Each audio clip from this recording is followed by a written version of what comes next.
There's always been this idea of dabbling in forces beyond your ken.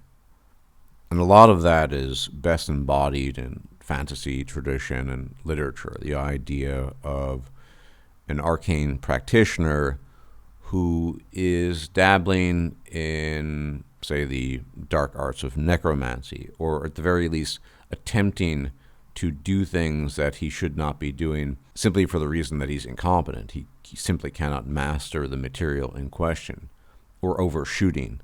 And for a long time, certain branches of knowledge and certain types of information were simply not privy to the public. And what I want to talk about today is this notion of a massive portal, this portal being the internet, that has been opened permanently to another dimension, as it were.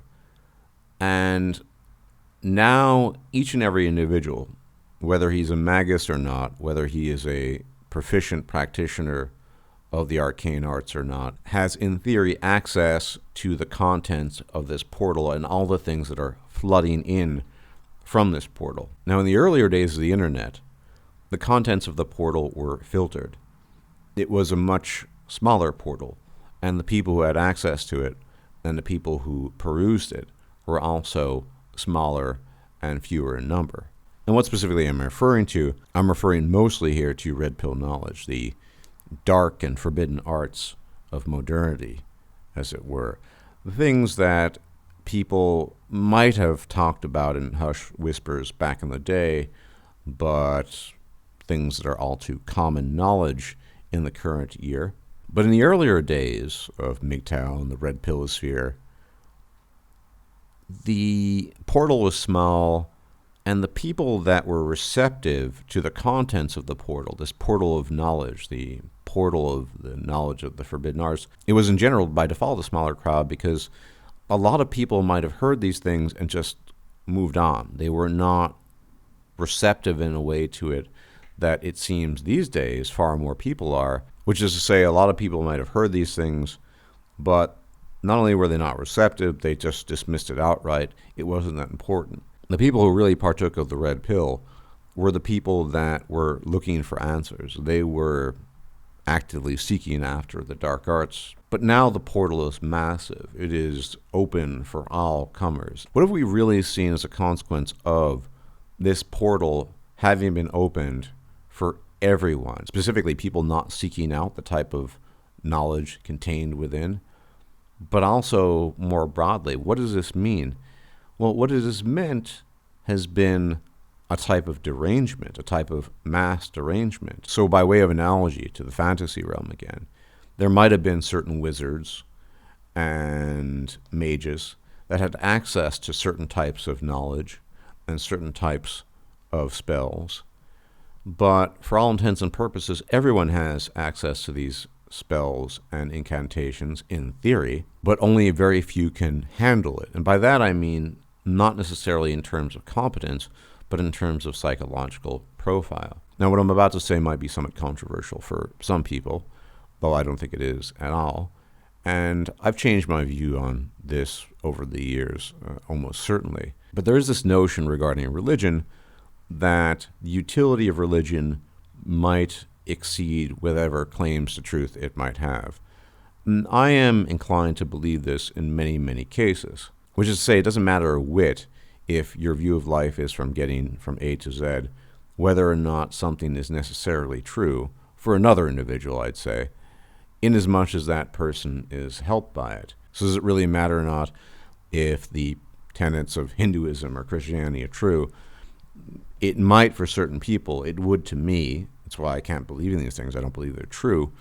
But the utility, in my view, of believing certain things, of the seeming necessity some people have, in this case for transcendental belief, overrules, in the case of these individuals, the necessity for it being true. And I would even grant them that in the sense that I wouldn't try to argue them out of anything. I'm not really interested in arguing people out of their particular beliefs unless they confront me per se. But as with religion and certain belief systems and the things people used to say about that, there are various philosophers that have pointed out that religion is incredibly useful, I think many of the modern fairy tales that have evolved over time that we've grown up with are incredibly useful, to the point where there's certain psychological profiles that in all likelihood should never have been exposed to these ideas. And that is what I mean by the portal being open to all. In its YouTube heyday, as it were, the red pill-sphere, the MGTOW-sphere, the manosphere, was composed of certain individual men who were looking for specific things, trying to understand certain things. Now every Tom, Dick, and Harry has been flooded by this mass of information. And it should not be surprising to us then, because the information being put out there is being fed to individuals on a mass scale indiscriminately. The natural consequence of this has been, in many individuals, psychological derangement. Or, to put it more simply, a psychological downturn for the worse. We've seen this manifested in the so-called incel community, whatever that means, in some of these less than peaceful incidents that have happened in recent years. But more specifically, in my own observation, I have borne firsthand witness to the destruction the red pill has wrought in certain individuals when they were not really primed for that in the first place. And these are men, you may or may not believe this, who I believe would have been better off with the blue pill fantasy throughout their lives. Even in a difficult marriage, even in a divorce, the belief in a certain fantasy, the belief in a vision that motivated them and pushed them past a certain point would have been useful, far more useful than what for them have become bitter truths. And they've become incredibly self-destructive in their behavior, and their lives in general have gotten worse as a consequence. And I've talked about this before, that the red pill is not for everyone. I wish in several cases that I had simply allowed the men to persist in their blue pill fantasy. Now you might say, well, that's really harmful. But is it? Is it harmful if the alternative is a miserable, depressed individual who hates everything? I would argue that the alternative of the blue pill fantasy is actually better than that. Because in this case, the blue pill fantasy, as distortive as it is of reality, as contradictory as it is to the reality we live in, would still be of greater benefit than the state these men find themselves in. And I'm not even saying there are a lot of these men.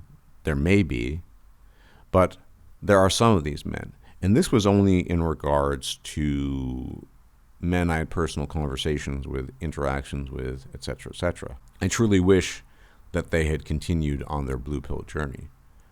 But what the portal for all comers has done is that we're no longer in a position to simply speak to certain individuals about this and not.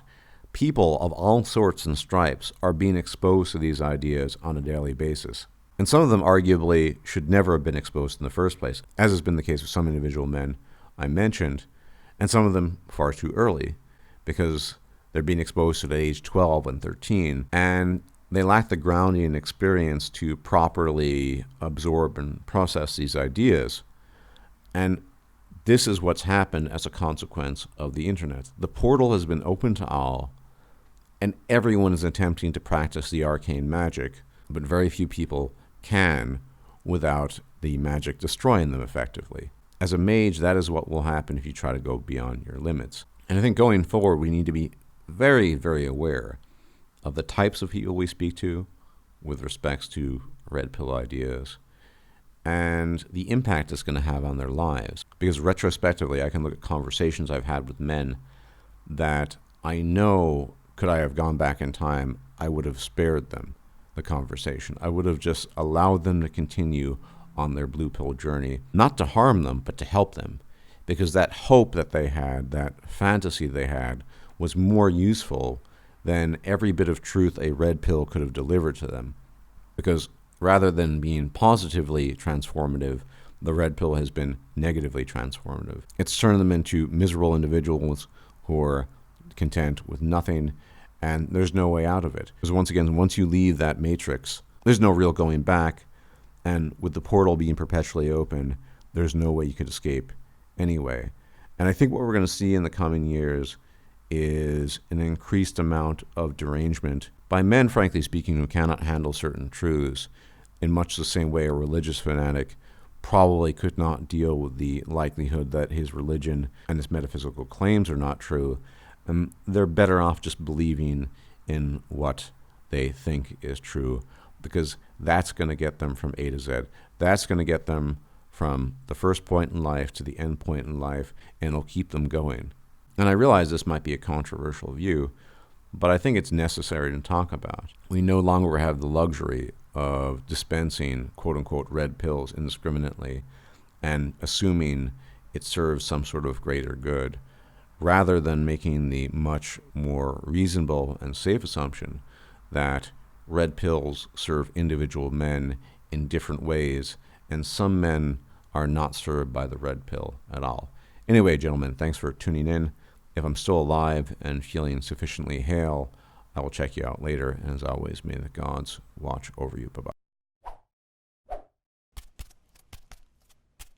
If you liked this video, please like, share, and subscribe. And if you enjoy my content, please consider making a donation or becoming a patron. Thanks for watching.